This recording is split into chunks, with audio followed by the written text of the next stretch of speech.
Welcome to our channel. If you want to rent out your house for extra income, follow these step-by-step instructions to become a successful landlord. Step 1. Check local zoning laws, HOA regulations, and rental licensing requirements to ensure you're legally permitted to rent your property. Step 2. Determine fair rental price by researching comparable properties in your area using rental listing sites and considering your mortgage, taxes, and maintenance costs. Step 3. Prepare your property for tenants by completing necessary repairs, deep cleaning, updating fixtures if needed, and ensuring all systems function properly. Step 4. Take professional quality photos of every room and create compelling listing descriptions highlighting your property's best features and neighborhood amenities.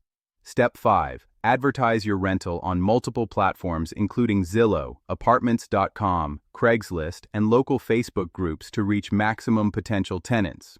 Step 6. Screen applicants thoroughly by requiring rental applications, running credit and background checks, verifying employment and income, and checking references from previous landlords. Step 7. Create a comprehensive lease agreement that includes rent amount, due date, security deposit, pet policy, maintenance responsibilities, and house rules. Step 8. Conduct a move-in inspection with the tenant, document property condition with photos, collect first month's rent and security deposit, and provide keys. Don't forget to like this video and subscribe to our channel.